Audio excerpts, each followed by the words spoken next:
자, 오늘 우리 함께 나눌 말씀은 야고보서 말씀입니다. 야고보서 1장 21절에서 27절 말씀.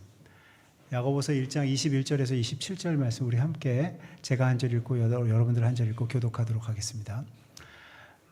그러므로 모든 더러운 것과 넘치는 악을 내버리고 너희 영혼을 능히 구원할 바 마음에 심어진 말씀을 온유함으로 받으라.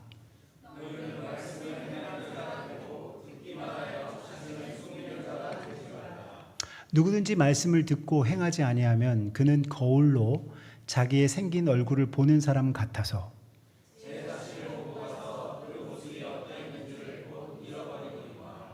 자유롭게 하는 온전한 율법을 들여다보고 있는 자는 듣고 잊어버리는 자가 아니요 실천하는 자니 이 사람은 그 행하는 일에 복을 받으리라.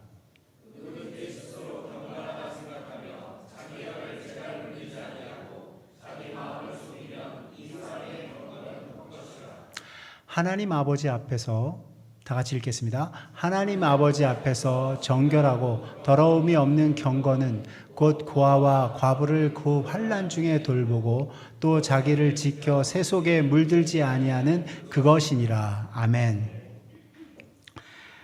제가 이 설교를 준비하기 전에 좀 요즘 관심 있게 본 책이 하나 있는데요. 그 책 제목이 바로 뭐냐면 목사님 전도가 너무 쉬워요 라는 그런 제목입니다.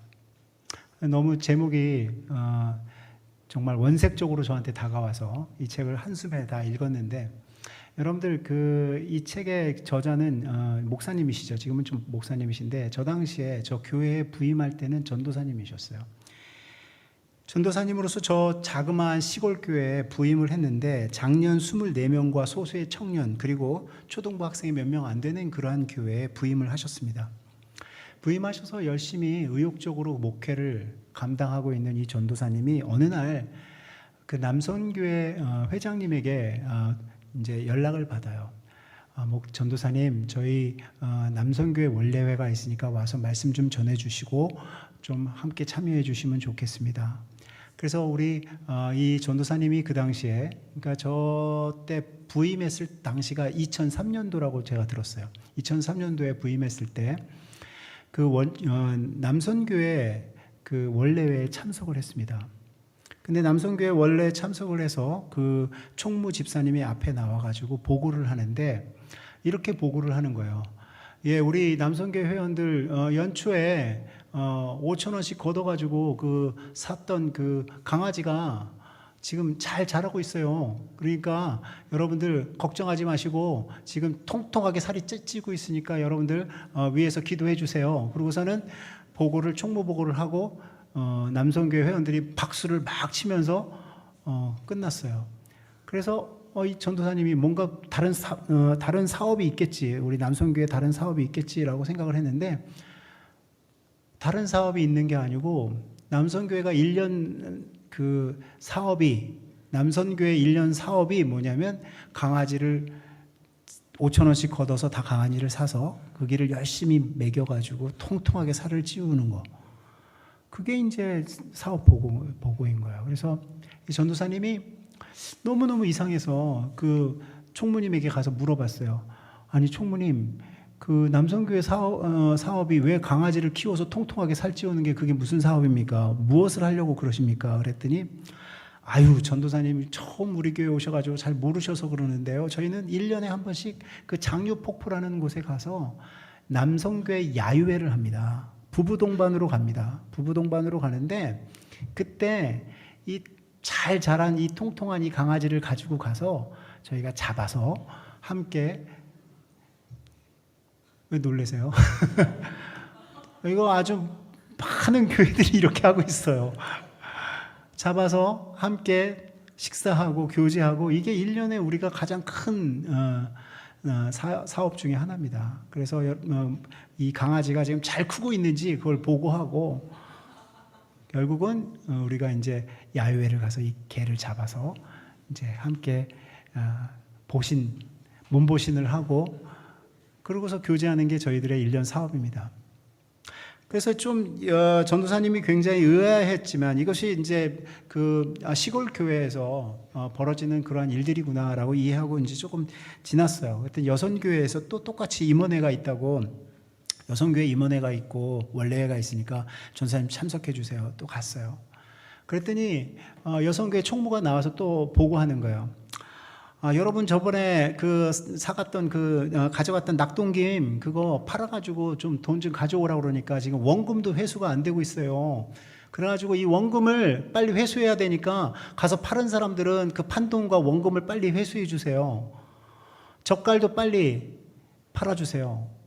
그래서 한 집사님이 그렇게 얘기했어요. 아니 우리도 바닷가인데 우리도 바닷가인데 여기서 젓갈이 팔리냐? 육지에 가서 팔아야지. 그러면서 이제 뭐 불평을 하면서 이거 지금 팔리지 않으니까 이거 좀 도로 가져가십시오. 이렇게 얘기를 하는 거예요. 그러니까 아니 그거 가져간 지 몇 개월이 지났는데 이걸 어떻게 다시 가져가라고 그럽니까? 그러면 어쩌라고 그러는 겁니까? 하고서는 말다툼이 생겨가지고 여선교회 회에서 큰 소리가 오가기 시작하는 거예요. 팔아준다고 그럴 때는 언제고 왜 돈 안 갖고 오냐? 안 팔리는 걸 어떡하냐? 막 이러면서 이제 여성교회 회원들이 목소리가 커지는 것입니다. 그래서 이 전도사님이 옆에 있는 집사님한테 여성교회 원래가 보통 이렇게 합니까? 그랬더니 그럼요. 모일 때마다 이렇게 큰 소리가 좀 나요. 근데 전도사님 걱정하지 마세요. 이렇게 해서 모인 돈 가지고 저희가 살림살이를 하는 겁니다. 그래서 전도사님 생일 때도 저희가 케이크라도 사줘야 되고 그러니까 걱정하지 마세요. 그래서 이 전도사님이 그 당시에 그런 생각을 했대요. 교회의 관심이 예수님의 관심과는 다를 수 있구나라는 생각을 했다라고 합니다. 이 전도사님이 효과적으로 복음을 전하라고 교회를 세웠는데 우리에게 주신 직분, 하나님의 이름으로 모인 남전도의 여선교회가 복음의 능력을 잃어버리고 가장 중요한 복음을 전하지 않는 것, 이것이 너무 안타깝기 시작했어요. 그래서 이 전도사님이 그분들에게 교회의 부르심에 관하여 가르치기 시작했습니다. 그래서 교회의 부르심이라는 것은 이런 것입니다. 같이 한번 읽어볼까요? 시작. 교회는 교회의 사명을 다하는 교회가 되어야지 교회 유지를 위한 교회가 되어서는 안 됩니다. 교회의 모든 활동과 행사는 성도들의 영적 성장과 성수, 그리고 믿지 않는 영혼들을 구원할 목적으로 행해져야 합니다. 그러니까 이 시대에 복음의 가장 큰 적은 복음을 모르는 온 세계가 신음하고 있는 동안에 교회가 다른 여러 가지 행사로 바빠가지고 이 올바른 임무를 수행하지 못하는 것입니다. 그래서 그리스도인들이 반드시 결단해야 되는 것이 있어요. 그리스도인들이 반드시 결단해야 되는 것은 바로 무엇이냐면 교회의 모든 활동과 행사는 성도들의 영적 성장과 성수, 그리고 믿지 않는 영혼들을 구원할 목적으로만 행해져야 합니다. 아멘? 예. 그래서 제가 여러분들한테도 조금 이제 가이드라인을 드리는 거예요. 가이드라인. 어떤 가이드라인을 주는 거냐면 여러분들이 교회를 찾거나 교회를 결정하는 거거나 할 때 가장 중요한 파트가 바로 무엇이냐면 그 교회가 성도들의 영적 성장과 성숙에 관심이 있느냐예요. 자라나는데 관심이 있느냐. 그리고 그 교회가 믿지 않는 영혼들을 주님 앞으로 인도하는데 힘을 쏟느냐. 그래서 만약에 이 부분이 교회 안에서 이루어지지 않으면 여러분들은 그 교회를 교회로 여겨서는 안 됩니다. 그거는 결국은 어떤 모임이 되냐면 그냥 동아리 모임, 동호회 모임처럼 되어져 버릴 가능성이 크다라는 거예요. 자기들만의 리그, 자기들만의 즐기고 자기들만의 놀고 자기들만의 모이고 자기들만의 것들을 하느라고 정신이 없어서, 그래서 이 사람이 영적으로 성장하는지 안 하는지 관심이 없는 거죠. 저는 이 부분에 대해서 우리 청소년들의 부모님들한테 좀 한 말씀 드리고 싶어요. 여기에 이렇게 앉아있는 이 청소년들이 여기에 이렇게 앉아있다고 해서 저들이 영적으로 성숙할 것이다, 성장할 것이다 라고 생각하면 오산입니다. 그건 오산이에요. 잘못된 생각이에요. 여기에 있는 이 아이들이 여기 앉아있는다고 해서 자연스럽게 믿음이 자랄 것이다? 그렇지 않습니다. 이들이 모르는 것, 이들이 깨달아야 되는 것, 이들이 배워야 될 것들을 차근차근히 영적인 성장을 위해서, 성숙을 위해서 훈련해야 되고 배워야 돼요. 그러니까 여러분들 이 시간이 더 중요한 게 아니고 이 시간을 마치고 식사를 한 후에 우리 학생들이 성경 공부를 하는 그 자리에 여러분들이 적극적으로 우리 아이들을 보내주셔야 돼요. 그래서 그 성경 공부를 통해서, 말씀을 통해서 잘 자라가야지만, 그래야지만 이 아이들이 영적인 성장과 성숙을 이루어낼 수 있는 것입니다. 믿으십니까? 네. 그래서 오늘 본문의 말씀도 그것을 우리에게 이야기하고자 주시는 말씀이에요. 뭐냐? 우리가 이 교회에서 교회의 진정한 부르심, 교회의 사명, 교회의 소명에 대해서 우리가 망각하고 있을 때 그것을 깨달으라고 주님께서 우리에게 계속 끊임없이 이야기하는 그 음성을 우리가 들어야 돼요. 들어야 됩니다. 들리지 않으면 문제인 거예요. 그래서 오늘 우리 본문의 말씀으로 가만히 돌아가 보면 이렇습니다. 우리 같이 한번 읽어볼까요? 시작. 그러므로 모든 더러운 것과 넘치는 악을 내버리고 너희 영혼을 능히 구원할 바 마음에 심어진 말씀을 온유함으로 받으라. 저는 이 말씀이 조금 잘 이해가 안 됐어요. 처음에 읽으면서 이게 도대체 무슨 말씀인가? 더러운 것을, 악을 내버리고 영혼을 능히 구원할 바 마음에 심어진 마음을 온유함으로 받으라. 이게 무슨 의미일까? 라고 이제 주석도 찾고 뭐 이런저런 책들을 찾다 보니까 쉬운 성경에 가장 잘 설명이 되어져 있는 거예요. 쉬운 성경.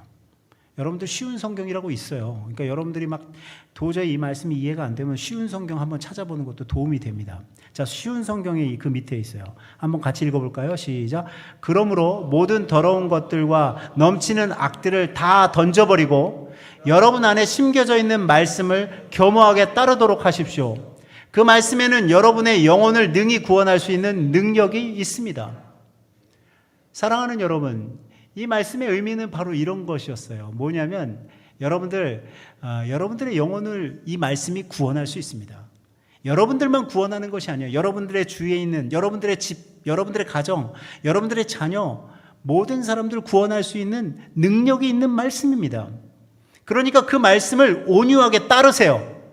온유하게 따른다는 것은 무엇이냐? 제가 이제 이후에도 얘기하겠지만 저 온유하게 따른다는 것이 무엇인지를 우리가 먼저 깨달아야 돼요. 그리고 더러운 것들과 넘치는 악들을 던져버려야 되는 이유는 내가 저 일을 완수하기 위해서, 내가 깨끗하지 않으면, 내가 더러운 상태에서 저 사명을 완수하려면 문제점이 많이 생겨요. 누구를 전도하려고 해도 야, 너나 잘해. 이런 소리 듣게 되어 있어요. 그러니까 중요한 건 뭐냐면 우리가 먼저 도덕적으로 또 세상에서 상식적으로 생각하는 그 도덕의 수준에 위에 있어야 됩니다. 우리 믿는 사람들이. 그래서 악한 것들은 다 버려야 돼요. 교만하고 또 남들을 무시하고 남들을 괴롭히고 남들을 속여서 팔고 하는 그러한 모든 것들을 다 일단 벗어버리고, 그리고 어떻게 해요? 저 말씀이 구원의 능력이 있다는 것을 깨닫고, 그리고서 그 말씀을 온유하게 받아들이셔야 돼요. 온유하게, 겸손하게. 근데 그 말씀을 제가 가만히 연구해 보니까 그 말씀은 이런 말씀이더라고요. 자, 말씀을 온유하게 받아들이는 것은 이거예요. 얘들아, 말씀을 온유함으로 받아들이는 것은 일단 태도가 좋아야 돼. 고개를 숙이면 그거 온유함이 아니야. 말씀을 받아들일 때는 이렇게 고개를 딱 들고 눈을 초롱초롱하게 뜨면서 자 봅시다. 저 노란 글씨 한번 같이 읽어볼까요? 시작. 말씀을 올바로 듣는 방법은 듣는 일과 행하는 일이 연결되는 것입니다. 듣는 일과 행하는 것이 연결되는 게 말씀을 잘 듣는 거예요. 그러니까 저분이 이제 이렇게 설명하는 거죠. 그분의 음성을 올바로 듣고 있다면 그 음성대로 내가 움직이는 그 자리, 그 순간이 주님의 음성을 듣는 거예요. 저는 어렸을 때 저걸 깨달았어요. 언제 깨달았냐면 저희 어머님이 아들아, 너는 왜 이렇게 내 말 안 듣니? 너 왜 이렇게 내 말 안 듣니? 라고 얘기했을 때 제가 깨달은 게 있어요. 제가 어떻게 안 들을 수가 있어요. 그 얼마나 많은 잔소리와 그냥 저한테 퍼붓는 그 어머니의 그 이야기를 어떻게, 제가 귀머거리가 아닌 이상 어떻게 안 들을 수 있냐고. 그치 얘들아? 아버지가 얘기하는 얘기를 안 들을 수는 없지. 우리가 귀머거리가 아닌 이상. 근데 그런 말 해요? 안 해요? 엄마, 아버지가. 너 왜 이렇게 내 말 안 듣니? 왜 엄마 말 안 듣어? 왜 아빠 말 안 들어? 이렇게 얘기해요? 안 해요? 거기에 모순이 있는 거예요, 모순이. 왜? 귀머거리면 못 듣죠? 그러나 여러분들 다 멀쩡하잖아요. 귀가 다 열려 있는데. 그쵸? 근데 부모님이 그렇게 얘기해요? 안 해요? 너 왜 이렇게 내 말 안 듣니? 해요? 안 해요? 그렇죠. 아유, 고마워라. 이런 태도가 있어야 돼, 아이들한테. 그래서 여러분들 그렇게 하니까 어떻게 해요? 센텐스가 안 맞는 거예요. 이 의미가 안 맞는, 너 왜 이렇게 내 말 안 듣니는 그거는 맞는 말이 아니에요. 내가 귀머거리가 아닌데 어떻게 안 들을 수가 있어요. 근데 이 말의 완성본은 뭐냐? 너 내가 얘기한 것을 왜 행동으로 옮기지 않니? 이거를 너 왜 이렇게 내 말 안 듣니? 라고 이야기하는 거예요, 여러분. 무슨 얘기인지 아시겠어요? 너 왜 이렇게 아빠 말 안 듣니? 왜 엄마 말 안 듣니? 그렇게 얘기하는 거는 내 말을 듣고 그 말한 대로 왜 행동하지 않니? 그거를 왜 내 말 안 듣니? 라고 설명하는 거예요. 이제 알아듣겠습니까? 청소년 여러분 알아듣겠어요? 예. 그래서 중요한 것은 무엇이냐면 이 말을 알아듣는 것은 무엇을 포함하고 있느냐? 그 말씀을 듣고 행하는 것을 포함하고 있다라는 거예요. 포함하고 있다라는 것입니다. 그러니까 듣고 깨닫는 것은 전혀 의미가 없어요. 아, 오늘 목사님이 얘기한 거 무슨 얘기인지 내가 정확하게 이해했어. 소용없어요. 소용없습니다. 그래서 중요한 것은 이러한 부분에 대해서 야고보서에서 이야기를 하니까 사람들이 그러한 생각을 갖고 있는 분들이 있어요. 야고보서는 믿음보다는 행함을 중요하게 생각하는 말씀입니다. 그러다 보니까 종교개혁자들이 믿음으로 구원을 받는다라고 주장했던 그 종교개혁자들이 야고보서를 지푸라기 서신이라고 그랬어요. 좀 무시했습니다. 근데 그 무시한 것의 결과, 그 대가가 너무 컸어요. 왜요? 사람들이 귀만 커지는 거예요. 사람들이 이해력이 높아져요. 하나님의 말씀을 깨닫는 수준이 높아져요. 그런데 뭘 하지 않아요? 행함으로, 행동으로 실천하지 않는 거예요. 그러면 하나님께서도 똑같이 말씀해요. 너 왜 이렇게 내 말 안 듣니? 라고 말씀하시는 거예요. 그래서 이것이 야고보서에서만 국한되어 있는 말씀인가라고 성경을 잘 펼쳐서 보면 그렇지 않습니다. 성경은 통일성이 있어요. 곳곳에 이러한 말씀들이 숨겨져 있습니다. 자, 우리 로마서 2장 13절 같이 읽어볼까요? 시작.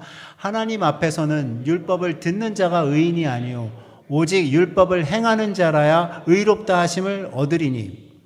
자, 보십시오. 지금 로마서에서도 우리에게 하나님의 음성을 듣는 것은 그것을 듣고 이해하는 것으로 설명하지 않습니다. 듣고 행하는 것을 올바르게 하나님의 말씀을 들었다라고 이야기해요. 그러니까 여기에 아주 중요한 비밀이 있어요. 여기에 어떤 비밀이 있냐면요. 우리는 하나님의 말씀대로 살겠습니다. 하나님의 뜻대로 살겠습니다 하면서 그리스도인이 되고 예수 믿는 사람들이 되고 교인이 되고 성도가 되지만 그들 마음 가운데 그들의 생각이 있어요. 내 생각이 있다라는 거예요. 우리 청소년들도 마찬가지입니다. 이 청소년들 여기 와서 앉아서 듣고 있지만 내가 주님 열심히 믿기로 결단하고 여기 와서 앉아있지만 다들 저들의 생각이 있어요. 자기의 생각이 있습니다. 자기의 고집이 있고요. 자기만의 세계가 있어요. 그런데 그게 어떻게 문제가 되냐면 바로 이렇기 때문에 문제가 돼요. 하나님을 위해서 작정한 삶이 말이에요. 어떠한 어려움을 겪게 되냐면 이렇게 어려움을 겪게 돼요. 자, 이렇게 작정하고 섬기기로 한 삶은 이렇게 살아야 돼. 얘들아 한번 같이 읽어보자. 시작. 우리가 하나님을 섬기길 원한다면 내가 원하는 일을 하는 것이 아니라 주님이 원하는 일을 해야 합니다. 내가 하고 싶어하는 일을 하는 것이 아니라 우리가 해야 할 일을 해야 하는 것입니다. 여러분들 이게 굉장히 중요한 말씀이에요. 왜냐하면 우리가 하나님을 섬긴다라고 하는데 그 섬김의 그 동기를 쳐들어가 봐야 돼요. 깊이 들어가. 왜 내가 하나님을 섬기기로 했는가? 내가 하나님을 섬기기로 한 것은 부자 되기 위해서. 내가 하나님을 섬기기 위한 것은 높은 자리에 올라가기 위해서. 내가 하나님을 섬기는 것은 인싸가 되기 위해서, 유명해지기 위해서 내가 하나님을 섬기는 거야. 그래서 하나님을 통해서 내가 얻고자 하는 것을 얻어야 돼. 이러면 그 동기 자체가 순수하지가 않은 거예요. 순수하지가 않은 거예요. 너네들 그러한 동기로 지금 여기 와 앉아있으면 빨리 결정을 해야 돼. 그 동기를 버리든지 교회를 떠나든지. 그 잘못된 동기야. 그럼 잘못된 신앙 갖게 되면 밖에 나가가지고 크리스찬이라고 그러면서 다른 사람들에게 손가락질 받는 사람이 된단 말이야. 무슨 얘기인지 알지? 그래서 중요한 건 뭐냐면 내가 하고 싶어하는 일을 하는 것이 아니라 우리가 해야 할 일을 하는 것이고, 내가 원하는 것을 하는 것이 아니라 주님이 원하는 것을 하는 것입니다. 아멘? 왜 갑자기 얼굴들이 어두워지세요? 에? 이게 성경이 우리에게 이야기하는 거예요. 일관성 있게. 그래서 오늘 본문에서도 이렇게 얘기합니다. 같이 읽어볼까요? 시작. 너희는 말씀을 행하는 자가 되고 듣기만 하여 자신을 속이는 자가 되지 말라. 예.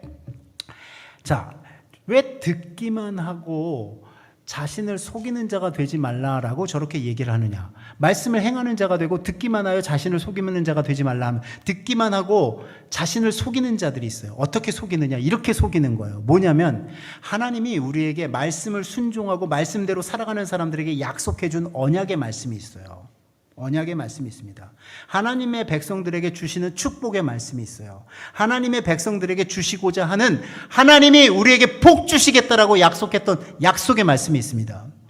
그 약속의 말씀은 내가 그 하나님의 말씀을 따라서 순종하고 살아갈 때 얻어지는 거예요. 그런데 만약에 내가 하나님의 말씀에 대한 책임과 그 말씀을 지키려고 하는 삶이 없는 가운데 뭐는 기대해요? 하나님으로부터 오는 언약의 말씀, 축복의 말씀, 복의 말씀은 기대해요. 그러면 이게 어떻게 되는 거냐? 자기를 속이는 거래요. 자기를 기만하는 거래요. 선행이 없는데, 선으로 우리가 한 행동들이 없는데 후 결과를 얻어내고 싶어 하는 거예요. 그러니까 어때요? 자꾸만 자기를 속이는 사람이 되는 거예요. 자기를 기만하는 사람이 되는 거예요. 뻔뻔한 사람이 되는 거예요. 나는 하나님 앞에서 내가 가져야 될 책임과 의무와 내가 그 말씀에 순종해야 될 삶은 관심 없어. 그렇지만 뭐는 관심 있어? 하나님께로부터 오는 복과 축복과 은혜는 관심 있어. 이렇게 이중적으로 나누어서 생각하게 되는 거예요. 여러분들도 아까도 제가 말씀드렸다시피 하나님의 말씀을 듣는다라는 것은 들음과 동시에 그 들음이 행함으로 옮겨지는 것이 듣는 것이다 라고 얘기했어요. 그러면 우리가 하나님의 은혜와 축복을 받는 것도 마찬가지입니다. 제가 그 말씀에 순종하고 그 말씀을 따르고 하는 그 삶에 은혜와 축복이 임하는 거예요. 이게 정상적이죠. 이게 세상 사람들한테 이해가 되는 이야기죠. 아니, 마음대로 살다가 교회만 나가면 축복받고 마음대로 지 멋대로 살고 지 생각대로 살고 세상 사람들이 봐도 저 사람들 하나님 섬기는 사람 맞나? 라고 하는데 그 사람들의 삶에 축복이 임하면 세상 사람들도 퀘션이 드는 거예요. 참 하나님 이상한 분이시네. 그래서 우리는 성경에 나와 있는 이 말씀을 정확하게 확신하고 믿어야 돼요. 심은 대로 거두는 것입니다. 아멘? 심은 대로 거두는 거예요. 심은 대로. 저도 제가 인생을 살아보니까 제가 심은 대로 거두더라고요. 보니까. 여러분들도 마찬가지입니다. 여러분들이 심은 대로 거두는 거예요. 그게 성경의 원리고, 세상 사람들이 뭐로 가도 서울만 가면 돼 라고 얘기하면 우리는 그렇게 얘기하면 안 돼요. 우리는 서울 안 가도 돼. 똑바로 가.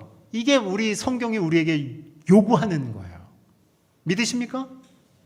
네, 이걸 믿으셔야 돼요. 그래서 우리가 말씀 따로 삶 따로 사는 사람들이 너무 많아요. 저를 비롯해서 여기 많습니다. 그러면 중요한 것은 무엇이냐면 그렇지 않은 사람, 그렇게 살지 않는 사람에 대한 삶을 엿봐야 돼요. 어떤 삶이에요? 자, 한번 같이 읽어봅시다. 이 말씀이 아니에요. 자, 이 말씀 같이 한번 읽어봅시다. 시작. 자유롭게 하는 온전한 율법을 들여다보고 있는 자는 듣고 잊어버리는 자가 아니요 실천하는 자니 이 사람은 그 행하는 일에 복을 받으리라. 성경은요 항상 뭐라고 얘기하냐면 그 말씀에 순종하고 그 말씀을 실천하는, 그 말씀을 삶으로 옮기는 사람들에게 복을 이야기하고 있어요. 그렇게 이야기하고 있습니다. 그래서 여러분들 마태복음에서도 모래 위에 지은 집과 반석 위에 지은 집이 무너져 내리고 반석 위에 서는 이유는 뭐냐? 이것은 순종하기 때문이고 이건 순종하지 않기 때문이다라고 아예 딱 못을 박아서 이야기하고 있어요. 그러니까 무너지는 이유가 있어요. 무너지는 이유는 듣기만 했기 때문에 무너지는 거예요. 깨닫기만 했기 때문에 무너지는 거예요. 거기에 반영되는 삶이 수반되어지지 않으니까 무너지는 것입니다. 그래서 여러분들 자유롭게 온전히 율법을 들여다보는 것은 실천하는 사람이라고 이야기하는 것은 이것을 우리가 조금 더 이해하기 쉽게 조금 설명을 하자면 이런 거예요. 여러분들 예수님 처음 믿는 사람들이 그런 질문할 때가 있어요. 아, 내가 어떻게 해야지? 하나님이 나에게 뭐라고 말씀하시는지 어떻게 알아들어? 하나님이 나에게 뭐라고 얘기하는지를 어떻게 알아들을 수 있어? 그리고 초신자가 물어보면 우리는 이렇게 대답해야 돼요. 제가 정답을 가르쳐 드릴게요. 그러면 하나님의 말씀을 경청해야 돼. 하나님의 말씀을 잘 들어야 돼. 하나님은 교회를 통해서 이야기하고 성경을 통해서 이야기하고 기도하는 중에 이야기하고 환경을 통해서 하나님이 이야기하셔. 그러니까 그 네 개의 통로를 통해서 하나님이 뭐라고 말씀하시는지를 들어야 돼. 그런데 너가 초신자이기 때문에 아직 그러한 통로를 통해서 예수님의 말씀을 듣기가 어려우면 지혜롭고 말씀을 잘 가르치는 사람 밑에서 그 말씀을 배워 공부하고 너에게 주시는 음성이 무엇인지를 들어야 돼. 그래서 그것을 마음판에 새기고 그대로 순종하고 살면 그러면 네 삶에 하나님의 은혜와 축복이 임할 거야.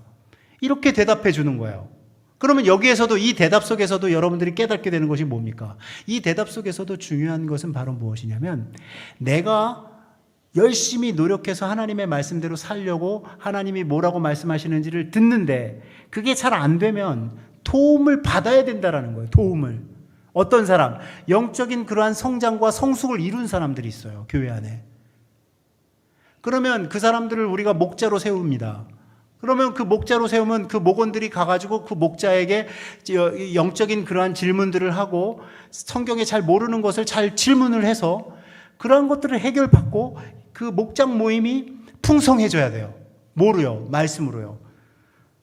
그래서 성도들이 궁금해하고 학생들이 궁금해하는 것을 가르쳐주는 선생님들, 목자들, 목사님들이 교회 안에 있어야 돼요. 있어야 됩니다. 그래서 그것을 나 이게 궁금해요. 나 이게 좀 이상해요.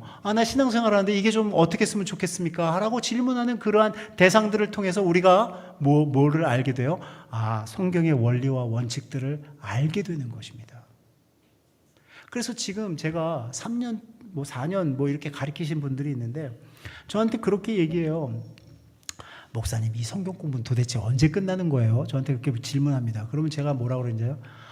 이 성경 공부는 forever. 주님 앞에 가는 그날까지 하는 것입니다.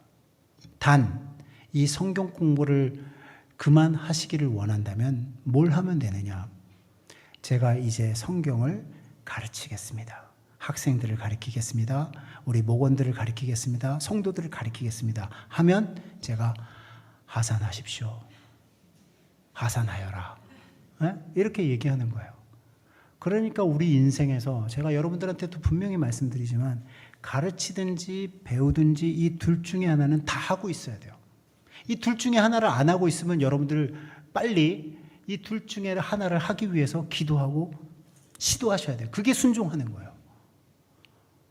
내가 지금 안 배우고 있구나 하면 배움의 자리로 가셔야 되고 내가 지금 충분히 가르칠 수 있는 성경적인 지식이 있는데 내가 가르치지 않고 있구나. 그러면 가르치는 자리에 가셔야 돼요. 우리 청소년부 교사들 지금 여전히 구하고 있습니다. 초등부 교사들 여전히 구하고 있어요. 영유치부 교사들 여전히 구하고 있어요. 그러니까 배우거나 가르치거나 이 두 가지 일을 감당하는 것이 바로 무엇이냐면 하나님의 말씀을 정확하게 듣고 삶에서 실천하는 거예요. 제가 여러분들한테도 말씀드리지만 저는 성도들이 성장하고 성숙하는 데 관심이 있습니다. 성경 공부 안 하면 그 사람이 성경 공부할 수 있도록 그 사람 붙들고 기도해요. 그리고 그 기도의 열매가 뭐예요? 그 사람이 성경 공부의 자리에 오는 게 그게 기도의 응답이에요. 충분히 저 사람은 가르칠 수 있는데 좀 가르치는 자리에 가서 좀 가르쳤으면 좋겠다 했는데 안 가르치고 있으면 그 사람이 저의 기도 제목이에요. 저분이 빨리 가서 가르치는 자리에 가서 후학들을 잘 말씀으로 양육하고 가르치는 사람이 되게 해주십시오. 이게 저의 기도 제목이에요. 왜요? 성장과 성숙에 관심이 있기 때문에 그래요. 여러분들이 성장과 성숙을 이루어야지만 밖에 나가서 다른 사람들을 전도할 수 있는 거예요. 제가 알고 있는 기가 막힌 전도법이 하나 있었어요. 뭐냐면 그거예요. 제가 제가 예전에 다니던 교회 장로님이 간증하면서 자기가 어떻게 예수님 믿게 됐느냐. 자기가 어렸을 때부터 친한 친구였대요. 근데 그 친구랑 같이 공부하면서 보니까 정직하더래요. 그리고 신실하더래요. 그리고 굉장히 그 친구가 자기가 믿을 만한 친구였대요. 그래서 나이가 들어서 대학을 가고 난 다음에 회사를 차리고 뭐 사업을 하면서도 계속 그 친구와 교제했대요. 그 친구도 예수님을 안 믿고 자기도 예수님을 안 믿는 상태였대요. 근데 그 친구가 어느 날 예수님을 믿기 시작하더니 술자리에도 나오지 않고 뭐 사람들하고 만나는 자리에도 나오지 않고 뭐 그래서 궁금해서 찾아왔대요. 그랬더니 이 친구가 나 예수님 믿어 이제 술 안 마셔. 그런 자리에 안 갈 거야. 그런데 말이야. 너 나 믿지? 나 너 믿어. 그럼 예수님 믿어. 진짜야. 예수님 살아계셔. 그래서 그 친구는 목사가 됐대요. 사업하시던 친구가. 그리고 이분은 그 친구를 믿는 이 친구는 그 친구 때문에 제가 전에 다니던 교회 나와가지고 지금 장로님이세요. 저는 이 전도법이 이게 가장 바람직한 전도법이다라고 생각해요. 여러분들이 이웃들을 전도하지 못하는 이유가 뭔지 아세요? 이웃들에게 인정받지 못하기 때문에 그런 거예요. 요즘은요, 참 그런 시대가 찾아왔어요. 어떤 시대가 찾아왔는지 아세요? 자, 우리 한번 같이 읽어봅시다. 시작. 서로 돌아보아 사랑과 선행을 격려하며 모이기를 패하는 어떤 사람들의 습관과 같이 하지 말고 오직 권하여 그날이 가까움을 볼수록 더욱 그리하자. 저 말씀의 요지는 그거예요. 그날이 가까우면 하나님이 주님이 오시는 그 마지막 때가 오면 사람들이 모이기를 패하는 것을 습관처럼 한대요. 모이는 걸 싫어해요. 점점 그럴 것이다. 그러나 너희들은 그날이 가까움을 볼수록 그러한 세대들이 자꾸 모이지 않는 그러한 그 상황들을 그 현상들을 볼수록 너네들은 더 모이기에 힘써라. 이렇게 주님께서 말씀하시는 거. 언제? 마지막 때가 오는 그날까지 모이기에 힘써라. 왜요? 그게 유익하기 때문에 그래요. 얼마나 지금 세상이 악해졌냐면요. 지금 같은 충수에 살고 있는 그 옆에 집 사람이 이 옆에 집 사람에게 포스트지로 글을 써서 문 앞에 붙여놨대요. 그 내용인 즉슨 이런 거예요.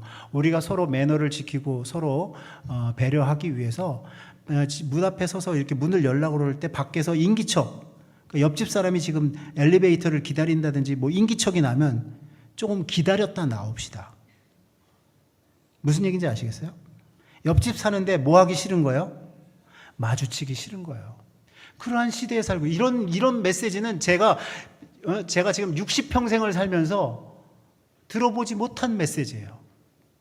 우리 서로 간에 매너를 지키기 위해서 서로 간에 배려하기 위해서 우리가 나왔을 때 그쪽에서 좀 나오지 말고 그쪽에서 먼저 나오면 우리가 안 나갈게요. 뭐 하기 싫어요? 마주치기 싫어요. 그러니 이 시대가 모이기에 힘쓰겠냐고요.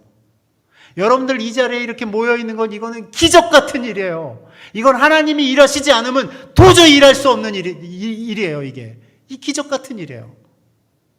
근데 이 기적 같은 일이 여러분들에게 벌어지고 있으면 여러분들이 살아계신 하나님을 믿어야 돼요. 야, 이러한 세대에 얘들아, 요즘 애들이 그렇다며. 난 얘기 이번에 듣고 깜짝 놀랐어. 얘네들 야 우리 한번 모여서 놀자. 그럼 모여서 놀잖아요. 그럼 시간 되면 나 시간 됐어. 나 학원 가야 돼. 그 뿔뿔이 흩어진대요. 좀 더 놀고 싶은 이 아이는 혼자 남는 거예요. 난 쟤네들하고 좀 더 놀고 싶은데 쟤네들하고 조금 더 하고 싶은데 애들이 다 바빠요. 그 시계 보고 있다가 야 우리 엄마가 오라 그래. 그러니 얘들아? 그래? 왜 대답들을 안 해? 자고 있니? 저는 며칠 전에 이 추석 연휴에 아이들이 한 대여섯 명이 자전거 타고 이렇게 막 가면서 서로 얘기하면서 막 가는데 너무 좋아 보이더라고요.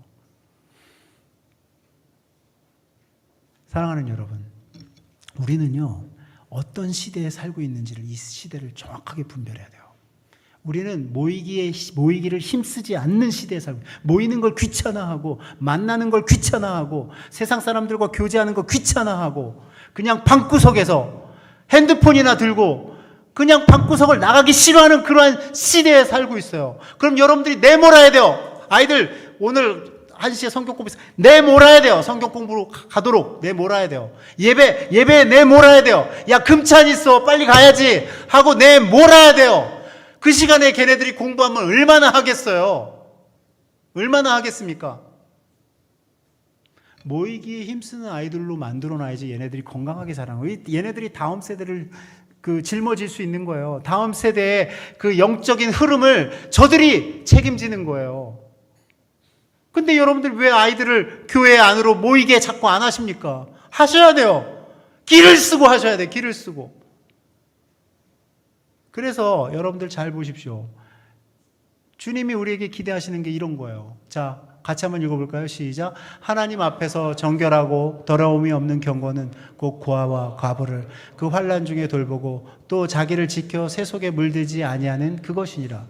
우리가 해야 될, 하나님이 우리가 믿는 사람들이 선한 일을 해야 돼. 믿는 사람들이 거룩한 일을 해야 돼. 그게 뭐냐? 고아와 과부를 돌보는. 여러분들 여기에서 고아와 과부는요, 이 고아와 과부만 이야기하는 것이 아니에요. 저들이 누구예요? 저들이 이 사회에서 소외되어 있는, 이 사회에서 약자 아닙니까?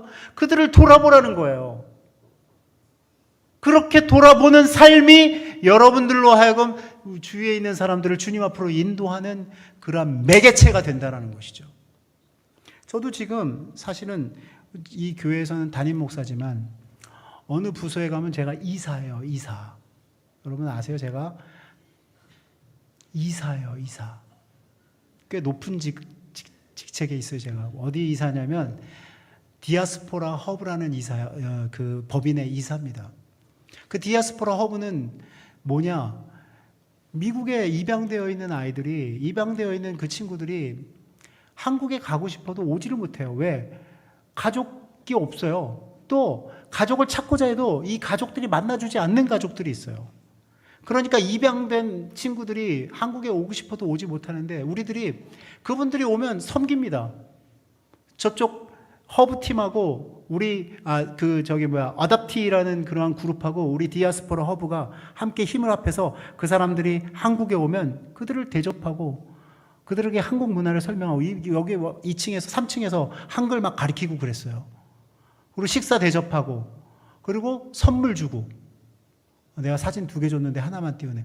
자, 저분들이 여기 와가지고 얼마나 즐거워했는지 몰라요. 저희들이 준비한 것 때문에 음식 준비하고 선물 준비하고. 그래서 저분들은 지금 40대, 50대, 60대까지 있는데요. 한국에 처음 오신 분들이 대부분이에요. 어디서 왔는데요? 코리안 아메리칸인데 한국을 못 와요. 그래서 저분들 모시고 우리 씨하고 같이 함께 일을 합니다.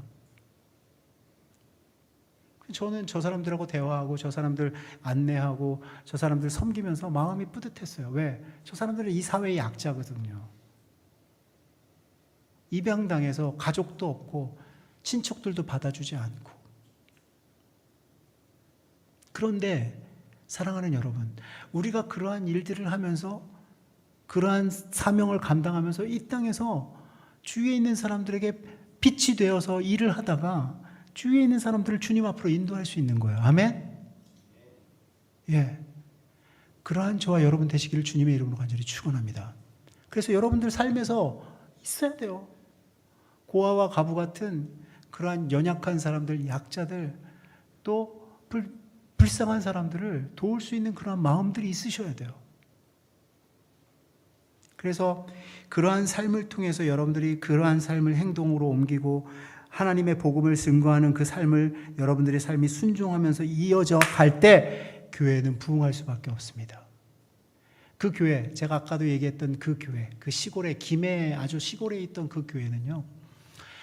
전 주민이 300명밖에 안 되는데 6개월 만에 그 교회가 100명이 24명이었던 교회가 100명이 됐어요.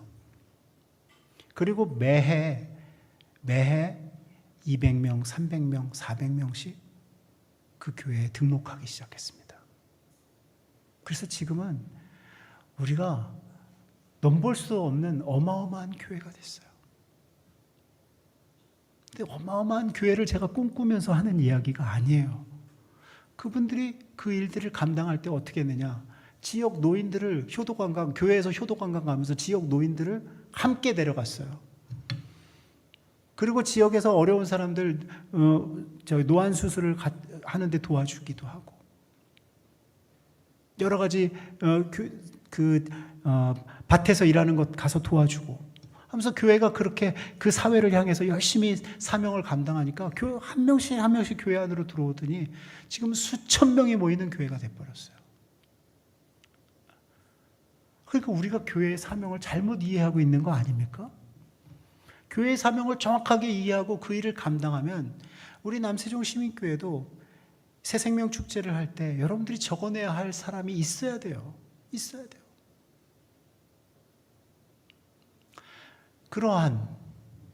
그러한 우리 남세종 시민교회가 되기를 주님의 이름으로 간절히 축원합니다.